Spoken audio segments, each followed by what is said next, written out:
Hello and welcome to the Safaricom Newsroom podcast, the show where we discuss bold ideas, powerful stories, and future change makers who are shaping the future for the better.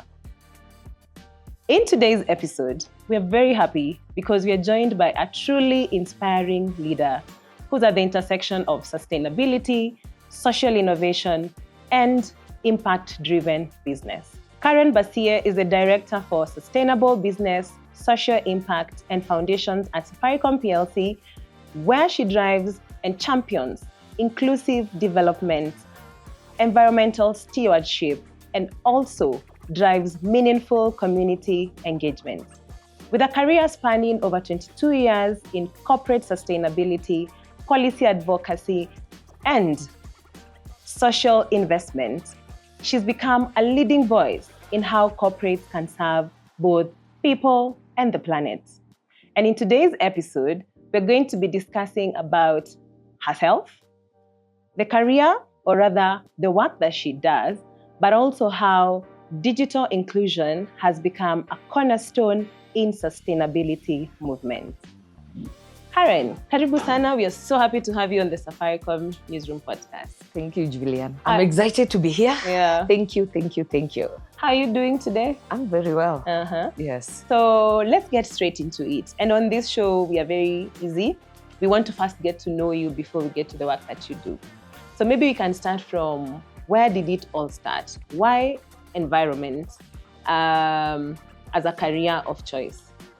So environment was never my career of choice. When I was in high school, I wanted to study law. But in those days, we didn't have the career guidance office. So I never did humanities. So I was a pure scientist. So I did physics, chemistry, biology, mathematics, and I did something called social ethics and BCom. Business education was something like that. So when I was applying to university, law was my number one. I don't remember 2 and 3. So at that time, the Joint Admission Board now let us know that I didn't do the cluster of subjects that would allow me to do law. So my father wanted me to take the safe route, be an economist, or go into accounting. So in Kenyatta University, the accounting guys, the BCom guys, and the environment team used to share a building. So when I arrived in KU, told to come and do BCom. So I saw the environment guys going on a field trip. Imagine day one of university when we were changing Kenyatta University, we see these happy people, and that's how I made the career choice. So there was nothing logical in it. Yeah. And I heard they were going to Mombasa. So I decided, I'm not going to do Bachelor of Commerce. So a whole term, my father didn't know what I was doing in school. Wow. And that's how I chose and ended up in environment. So you stumbled on it. I stumbled on it. It was not something that I had planned to do. Yeah. And I was very good in business education, that used to be called. So my dad thought I had a good career in accounting or economics. Yeah. But here was the misguided daughter who chose to do environment science. So when my father realized I was studying environment, he asked me, how many Wangari Maathais can there be? What will you do in future with this degree? You know, he was old school. My big sister is a lawyer. My other brother is in the medical field. My brother is an engineer. My sister is a marketer. So then I'm coming with this non-traditional option. Yeah. So I knew I had to stay ahead of the curve. So when we joined campus, I think I cleared campus in a record 2.5 or 3 years because I accelerated. And I started looking for a job before I cleared. So you've not told us the journey for how did you end up liking it? So we know you stumbled on it. Yes. So what happened that made you now eventually fall in love with the environment? No, but the time I saw those guys going for the trip, I knew this is the course for me. Okay. I was not going to be stuck behind Excel sheets and numbers and what have you and economic policies, but the policies have caught up with me. Yeah. Let me say, environment was exciting. Yeah. The boring parts were there, like studying soil science, environmental planning.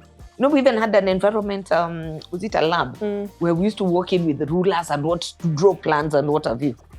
But the exciting parts were the trips. Yeah. Do you know, by my 3rd year, I was 100% sure I'm meant to be a marine biologist or a marine scientist. Wow. Because we went now to Mombasa. Yeah. And we spent time in the ocean studying. I remember the exams would be, we should write from the beach, the corals, the water, the polyps. Then along the way, we learned multilateral environment agreements. So the law, because I always wanted to study law. Then we learned about the policies. We learned about the conventions, the Bamako Convention and that kind of thing. So I realized, okay, there's a lot of things in here. And so by the time we reached to do attachment, I went to NEMA. There were 6 of us, I think. And we were lucky. Those days, there was no sending an email. We went in person.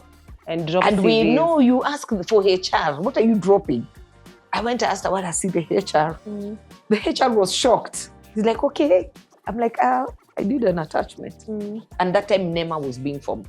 So there were 3 departments of government that were collapsed to form NEMA. So I got my free attachment for 3 months. Remember my father's threat. There can only be one. Wangari Maathai. What are you going to be doing? I knew here, this university, the way we are many, I have to be ahead of all these other classmates of mine. So I joined NEMA as an intern for 3 months. Then when the internship was ending, I told them, I can help you do research on the new laws. So I used to work with a floppy disk into a matatu to Norwich Union. There used to be a cyber cafe there to go research on laws. I'd look at Australia's environment laws, I don't know which country. And I became useful in the office. So the senior guys, I would type for them. I would do everything because I knew at least I had some computer knowledge. Because by the time we were graduating in KU, you had to have done computer something, packages or something. So while at NEMA, I started noticing, hey, this place is good. The law was new because the MCA was 2000. So they were putting things together. And the employees were excited. There was a lot of excitement in the environment sector. I served as an intern for 6 months. And I would walk around all departments of NEMA. So there was compliance, there was education, there was research. Legal is the only department I didn't intern in. Then I realized I liked the environment team. So fast forward, I finished internship. My internship is coming to an end and I'm listening to news in the morning. And I hear Dr. Smoky Nwanjala, now I think he's a judge of the Supreme Court. He was in charge of the Public Complaints Committee, the Environment Ombudsman. He's talking on radio and saying, I'm going to be recruiting environmentalists. By the time he left radio to his desk, I was there knocking. I'm like, hi, can I please see Dr. Smoky Nwanjala? So he asked me, do you know him? I'm like, no. So I walk to him and he tells me, do you know who Dr. Smoky Nwanjala is? And I say, no. But I had him on radio saying he's going to be recruiting. So I'm here to present myself for this opportunity. I think he looked at me. Then he said, hi, I'm Dr. Smoky Nwanjala. So he asked me, so I quickly explained. And we are standing at the door. He doesn't say that he come in and sit. So I explained. I said, I'm waiting to graduate. I'm not even graduated. I've been interning at NEMA and I know the ombudsman is new. I think he was the first chair of the ombudsman. He's like, so, we are looking for a lawyer, a social scientist, and an environmentalist. I said, I'm the environmentalist here. Because it was a committee, he left. He said, okay, you can start. He was trying to say, I start to you first of what? I said, no, I'm starting today. Do you know I sat down and started the job? Let me tell you, I have never worked like that. Then along the way, I have now learned, people can do a master's, Nini. We were trained by UK Department of Environment to be environmental prosecutors, how to write those things, working with the police, environment crimes, and so on. So I started realizing this thing is wide. I continued working, learning, immersing myself in government policies, Mutaura circular, this, that, and the other. As in government, the amount of circulars, my friend, I'm being trained. Then Kenya government is hosting, UNEP is hosting the General Assembly or something. Now we're the young people, protocol people. It became much more fun. The multilateral environment agreements. But at the back of my mind, I always knew I need to go get a master's. So 2005, I started applying. So I'd ask people around NEMA, what masters do you have? What masters? So one person told me, you look at Lund University, they offer, you don't pay tuition fee. So I go in there And I look at Lund, then I realized there's a new program called MESPOM, Master in Environment Science, Policy and Management, offered by the European Union. As in, it was part of the European Union Commission's Erasmus program. So Erasmus Mundus scholarships. So I apply. And guess what? You get it. By virtue of having worked in government and having said I'll come back to work in Kenya, and it was a rigorous process, I got in. So it was 2004 when I got my job in June. My bro died that June. Then the same 2004, my mom says away in October. So I go into this mourning, this pain of losing 2 people, questioning God. I stopped going to church and I was a church girl. Then I knew I need to leave. I need to do something to break this cycle. What I loved about my master's program, that's when now I started getting interest in climate change politics, the North-South politics. I even wrote a paper around it. Because now, when your professor for climate change is teaching you, he invites the Intergovernmental Panel on Climate Change to come and... So we were meeting the chairs of these things. The people doing the real work. The people doing the work. That's the person giving you the talk. So first I went to Hungary, then we went to Greece for a stint. In Greece, we went to an island, I think at the Aegean University, I think it's in Mykonos or something. We even went to Lesbos. So is this like an exchange program? Or how are you moving from university to university? The European Union is catering. So they've facilitated everything. Let me for say you to move around the different... Okay. So that you also understand the different policies. Okay. And cultures. It was about immersing you in culture, education, because you know the European Union was adding other countries. Hungary was on the line. When I went, it wasn't. Then by the time I cleared my masters, they were now part of the... So they were exposing. Naturally, Africans, we never went to some of these places. We all went to the UK, the US English-speaking countries. Hungary taught me intercultural patience. What do you mean? Be patient with other people. Why?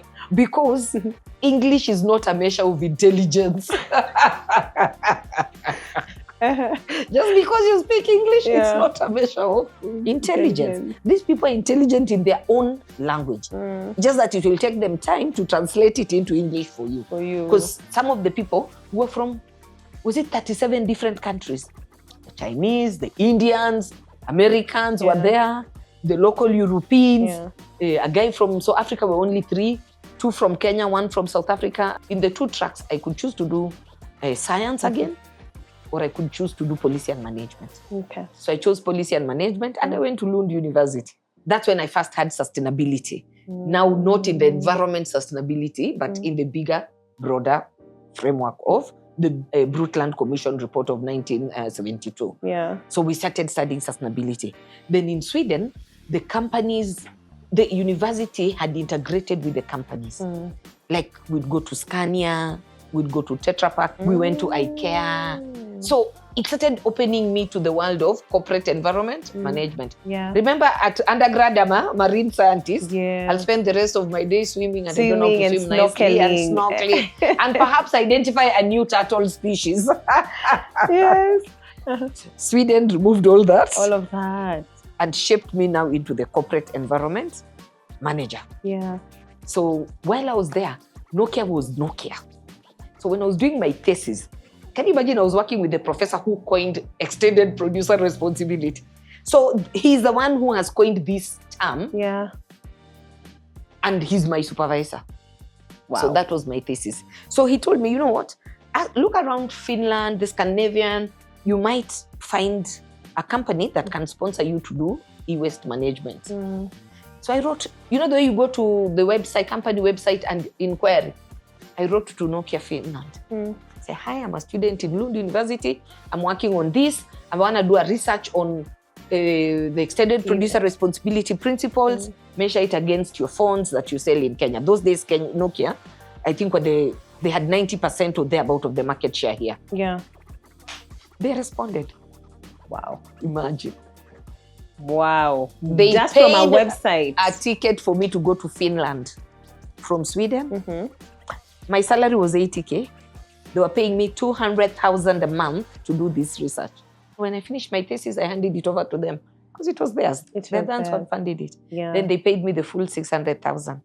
Now, I was still roaming in Europe. This is 2008. I've graduated. My mind is now on sustainability. So I had a cousin in Germany. I went to visit her and go to see, sample the beers. Finished my master's. Then Safaricom at that time has advertised for a position of environment manager. And remember, government has given me a 2-year study leave. And I was on 80% pay. Wow. So I'm like, I have to go back and work in government. My big sister had worked here, and so she had left for KCB. So she's like, Karen, Safaricom is a good employer. Please apply. So I applied Shingo Pande. And I tell them, I'm touring Europe. When you're ready, let me know. So I'm called for an interview. So I come back from Europe. I report to NEMA. Back, see, I'm supposed to report back to my desk. That's your employer. That's my employer. I start working again in NEMA. So I come, I apply, I come here, I meet, I do the interview. I'm asked, so do you know what EMF is? I'm like, electromagnetic frequency. Do you know anything more? The steward, did you what report? I'm just like, yeah. What are those? I'm like, no, but I'm a quick learner. Then I went back to NEMA. One day I got a call that you got the job in Safaricom. Sema panic.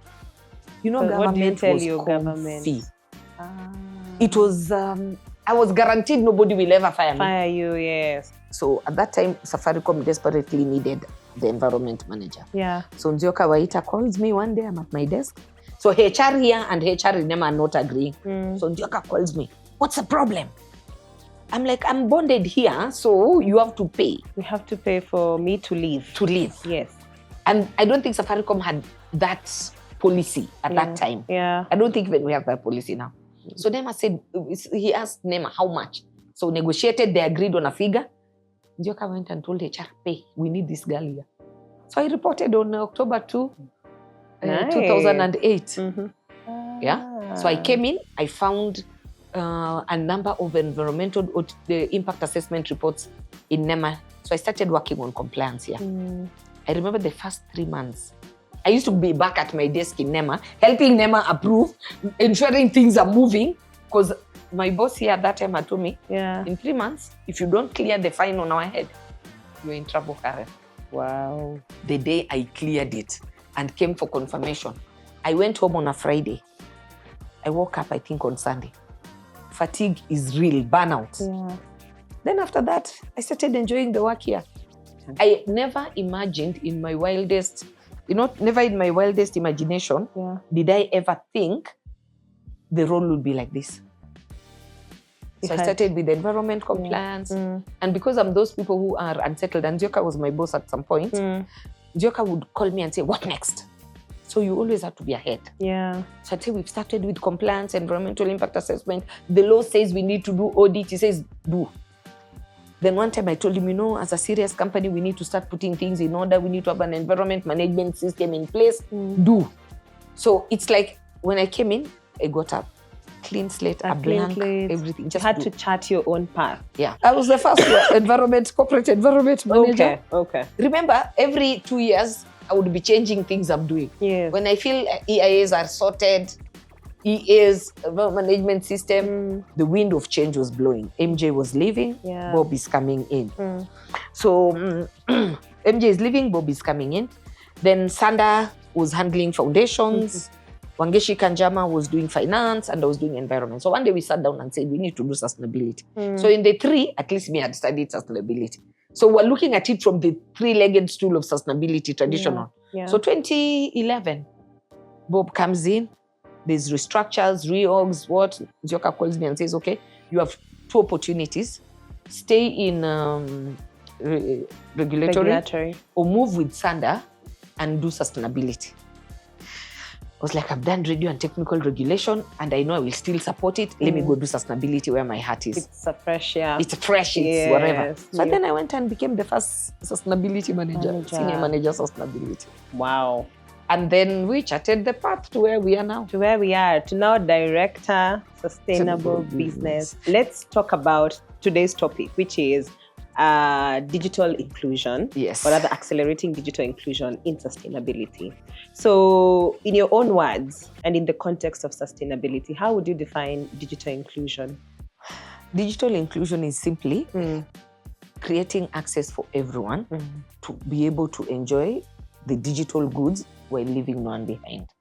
So including everyone, access. Giving people access to this digital future that we are all moving into. In the context of sustainability. And from your experience, with the now over 2 decades experience, how have you championed that digital inclusion? I think how I have championed it and how Safaricom has championed it is how we've created the sustainability strategy, the purpose strategy. If you look at our purpose strategy, we have been very, very strategic and thoughtful to have digital inclusion as a key parameter. Yeah. So our strategy is anchored into 2 key pillars: people, that is transforming people, impacting society, and under people is where we have digital inclusion. Then the next pillar of our strategy is planet, ensuring that we catalyze a net positive future, underpinned by doing the right thing. So if you look at that strategy under people, we deliberately chose digital inclusion as a big space. Why did we choose digital inclusion as opposed to financial inclusion? We felt that Safaricom had made great strides in financial inclusion. So we felt because of M-Pesa. Yes. So we felt digital inclusion will ensure that in all this government digitization, we don't leave anyone behind. And you know, digital inclusion covers access, it covers technology, having the sites, the fiber everywhere. It covers digital literacy, yeah? And access includes access to device, access to network, and then it also covers the sustainability part. How do we ensure that we leave no one behind as we include them? So that was the thinking, that digital inclusion is the future, and therefore, as a company that is working to be Africa's leading purpose-led tech company, we will have to have a strong pillar and deep focus in inclusion. Okay. And how has Safaricom leveraged on technology to bring about digital inclusion, and also in implementing the sustainability development goals, which you can talk about the ones that we mainly focus on? Yeah. So we have 9 out of the 17 SDGs. And I just want to give you each and every SDG in its order so that I don't forget it. How did you go about choosing the 9? Yes. Why the 9? Why the 9? Yes. So we use the co-creation model. So we'd come to a chief and his team or her team and ask, tell us exactly what you guys do. And what does the future look like? Yeah. So what's your strategy? Yeah. As they talk, we pick the SDG and its target. That makes sense. So it wasn't about, this is what I'm doing, fit the SDG in it. No. Yeah. Remember, Safaricom had already foreseen itself as being big in health, in agriculture, in education. Those were the SDGs already. We are big in innovation. We are big in industry. We want to have good systems. We have been doing the IBC transmission. So it was logical to choose the SDGs that flow with us. And we knew, even if we take 9, we will touch on the 17. Yeah. Because the SDGs are shaped like a car. Yeah, every part of the car needs to be in there so that it moves. And we knew the outcomes would be great. So now if you look at SDG 3, that is good health and well-being, we started innovating things like MTBA, Daktari Smart, and now even more proud with what Boni is working on the health, public sector, and the health digital superhighway. So digital inclusion, how will these people access this service if we don't include them at this point? So health was big. Education, quality education, that's SDG number 4. We started doing things like digital learning.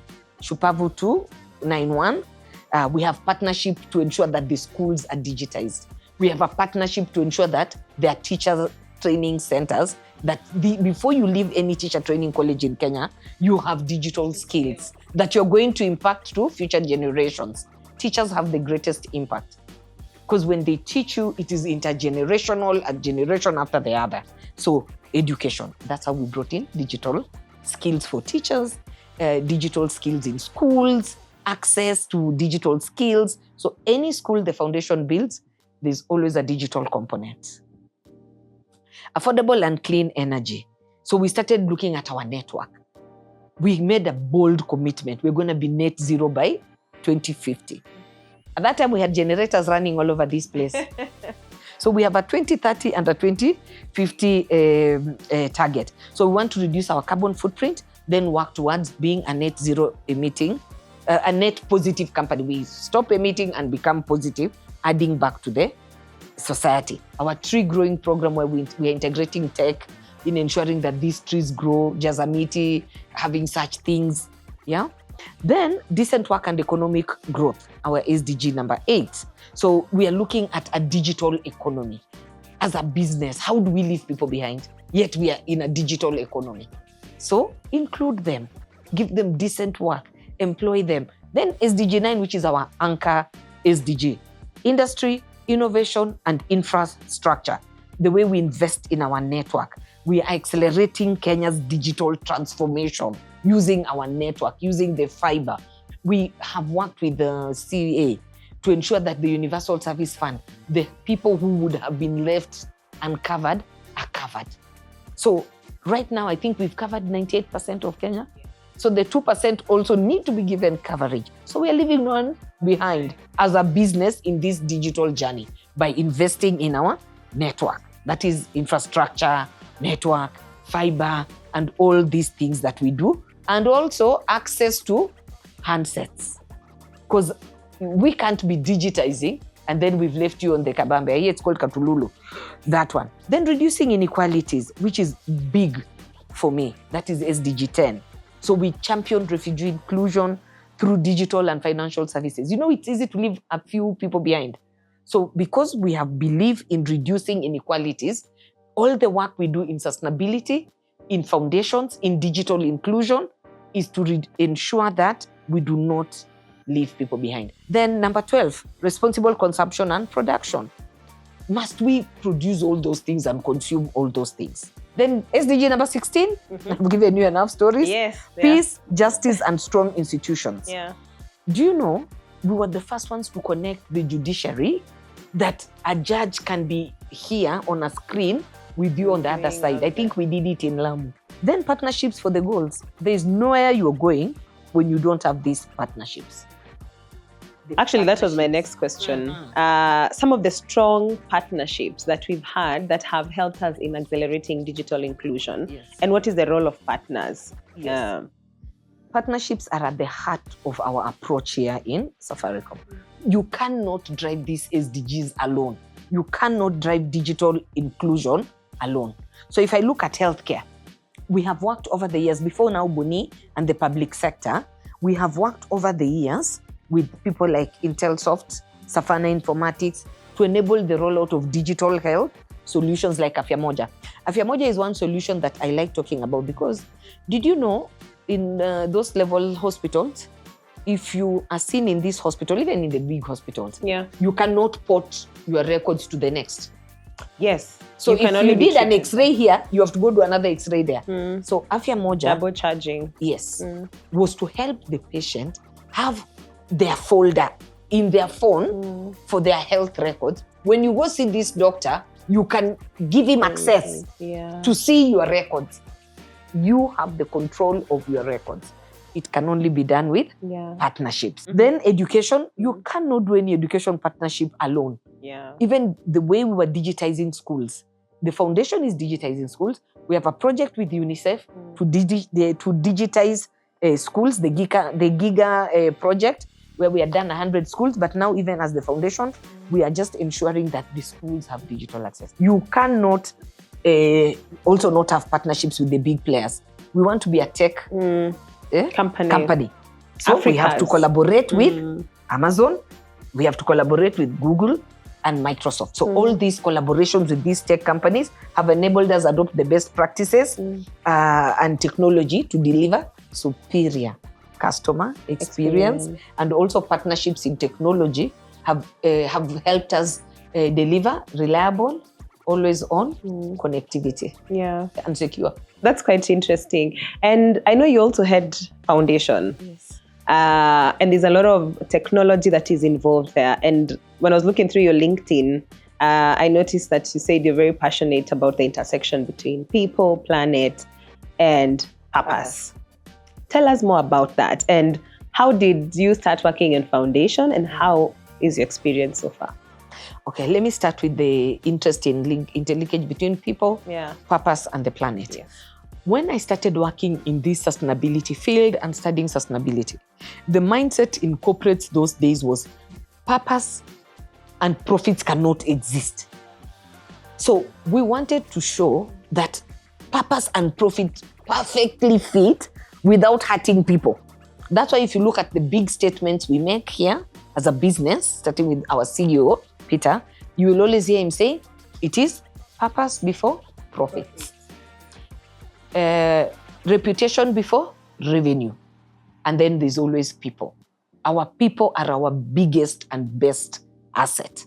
So in that interplay, I started understanding that you can be purposeful, you can be a profitable company and be purposeful without hurting the environment, because you want to be a net positive catalyzing, and without hurting the people. And in the people here is in the broader sense, the business ecosystem, our suppliers and that kind of thing. We are looking at our own employees, we are looking at the dealers, we are looking at the communities in which we operate in. And we used to have a saying at that point that says, and we still have that saying that says, Safaricom cannot thrive when society around it and communities are not thriving. We thrive because the communities are thriving. So you asked me how I ended up at the foundation. At the foundation, yes. So I've been doing sustainability and I never imagined I would do anything else at this point. But in life, you come to a point you realize, been there, done that, gotten that t-shirt, but you still want to do. So come COVID time, Sanda, whom I had worked with for 10 years plus, was leaving. Steve Chege looks around and called me and he says, do you want to hold fort here? Because you understand sustainability, you can help integrate sustainability in the foundation as you hold fort. Okay. Yeah. You are holding fort. Holding fort as they decide whether they'll get somebody else, interview people, or let me hold the job. So when I took this job, I never went there with the entitlement of this is my job. I went there to say, you know what? I'm coming from out with a different eye and I'm here to support the team. And I always tell people, the team is a team of experts. They know these things more than me. So I was just coming here to be the leader, but also a team member and to learn from them. So I held fort for a year. And I remember in my first year, my first duty, Peter was going to Kisumu to meet the governor. Me, Karen, I was told you're going to Kisumu. I had never been in these sessions. So I arrived in Kisumu, I'm just chilling. Then a colleague, a chief sees me there and tells me, okay, Peter's already left for the governor's office and you're sitting here. Just chilling. You're just chilling. I'm like, no, me, I'm waiting to take him to the foundation. He's like, Karen, can you stop thinking like a senior manager and start acting like a HOD? Can you quickly go and follow the CEO? So I quickly ran and arrived. And when Peter chose the people to go in and see the governor, the foundations were critical. That's when I realized, oh my God, we are a critical enabler of business. We are the biggest supporter and champion of communities. So I put my heart in there and I actually realized I enjoyed working with communities. I enjoyed seeing transformation. Those prayers of those people who, the thank yous of the people who, there's nothing they can give you back. So the feeling of fulfillment when you give in the foundation. So that's how I ended up in the foundation.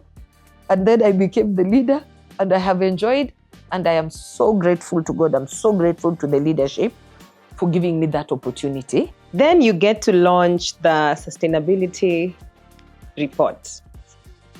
Tell us about that, because I believe you are the first person to do that. Yes. In Safaricom. Yes. How has that journey been for you, and why is it important for corporates to have that report released every year? So when we launched our first report, which is one of the reports I go back to, and it humbles me totally. The very first one. The very first report, because we were learning sustainability reporting. We knew the concept, we knew the theory, we knew where we want to go. And so we started by reporting. So why report? what gets measured, gets managed, and gets done. One. If you don't know, what are you managing? So that's one. Number two, it holds us accountable to the commitments we've made. We are going to grow 5 million trees by 2030. Have you done it? If you don't put it in a report where you are always tracking your progress, it is easy for somebody in the business to say, we've been overtaken by this, we are going for, This is not a priority. It's not a priority. So it gives you a way of tracking, transparency, accountability. It helps you even hold yourself accountable. And then it gives you a framework to which to check how you're progressing in life. So we launched our 13th report last year. And you've done all the 13? I've done all the 13. Wow. Do you know the story of the first report? No. Before we launched the first report, I was pregnant. 2012. So I had to recruit someone in a month to carry on and finish it. Yeah. To finish the report. Then I went to deliver and came back for the launch. I saw how it went. It was like, so my baby and the reporting are age mates. So the journey from the first report to the things we've done, the business gave us latitude. We did the first report. Then for us, it's not just reporting, by the way. That report is written by 50 colleagues.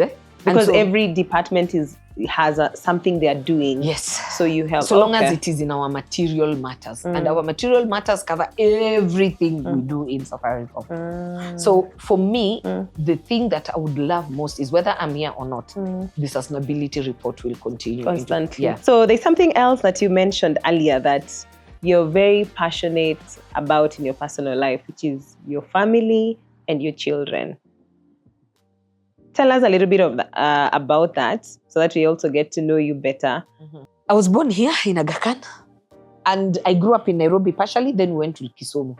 So I grew up in Kisumu, so I can speak Luo very, very well. Kiasi, I can hear. And then I came back to Nairobi. So I grew up in a family where on the table, decisions were from an early age. My father and mother would put us on a table to make decisions. So I never knew it's wrong to speak my mind. Because how did I grow up? What's on your mind? Share. That's the kind of home I grew up in.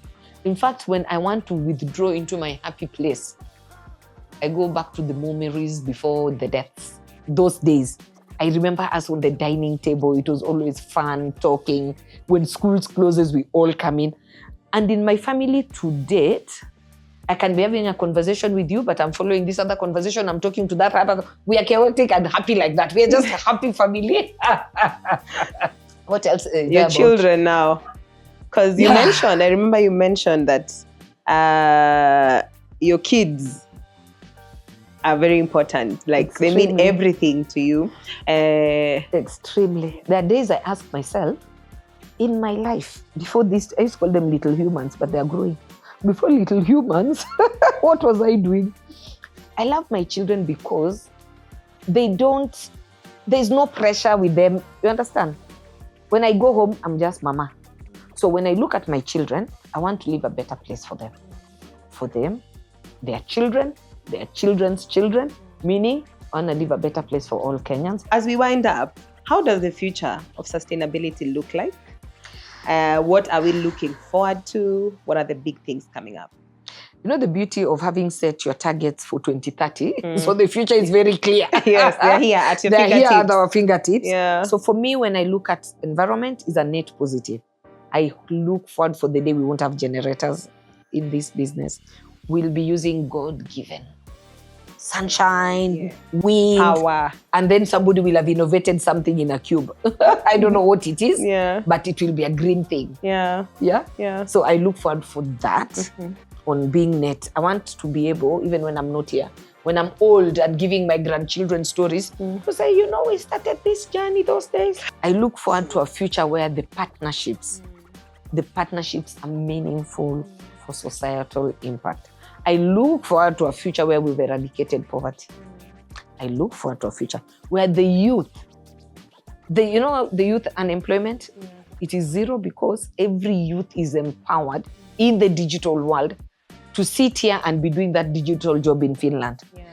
Not limited, but you're doing meaningful economic inclusion. I look forward to that day. I look forward to the day there'll be no floods, no drought. We have contained these things. Climate is stable. We know the patterns. Technology has helped us predict this is going to happen in this year and this year. We've already done early warning. We've put in place, we need dikes, gabions, hold the water dams. I mean, I look forward to a great future in sustainability, and I look forward to a future where Safaricom is embedded in the DNA of this country fully. That we are the people who led the digital transformation of the country. We got everyone on board. We did not leave anyone behind. And it is in a sustainable way. Yeah. A place where one day sustainability will be the norm, that we don't need to tell people what it is. Or write the report. People can see. Yeah. On their own. It's very tangible. It's tangible. Okay. It is here with us. Maybe to a layman or laywoman, what are like 3 or 4 basic things they can do at an individual level in order to protect the planet? I always say it has to start with a certain level of consciousness. When you are shopping, are you those people who just go with the Thank God Kenya banned plastic bags? Or do you carry your own baskets? Do you get recyclable things when you go to the supermarket? I remember our grandmothers used to walk with their own baskets. Kiondos. Yeah, kiondos. I don't know what happened to us. So I'm not leaving it. I'm trying. I always seem to forget my kiondo at home when I go to the market. Yeah. So it starts with having a conscious awareness of my shopping habits. What am I buying? Are these green products? Do they have eco labels, as in labels to show this is recyclable? Is this a reusable plastic? So when you're doing your purchasing, even how you commute, do you live in an area where you can carpool with others? This has been such an educative, informative, exciting. We've gotten to know you way more than we knew you before we started. And thank you so much for taking the time to join our podcast. We really appreciate. What's your parting shot? There's a saying I like in everywhere I go. So if you've heard it before, just know I believe in it. Yeah. The human spirit, combined with technology and innovation, is unstoppable. But the best way to predict the future is to create it. So let's create the future now, and that's all about sustainability. We create the future we want now so that we're able to predict it in future. So we sit back in future, we create it now. Thank you very much. Nice. Guys, you've had it. I have learned so much. I have learned that you need to stand for something. The human brain, technology, and innovation put together is the best thing, but you need to create the future now so that you're able to predict it. I have also learned that it's the small little things that you do every day. Are you switching off that bulb? Is it bulb? That electricity when you leave a room? Are you keen to close the tap? Thank you so much for watching. It's been such a pleasure having you watching us today. And I've been your host, Julian Kamau. Remember to watch our episodes on Safaricom Newsroom, Safaricom Newsroom podcast as well. You can also look at our website. You'll find this and very many other engaging conversations that we've had. Until next time, I've been your host, Julian Kamau. Bye-bye.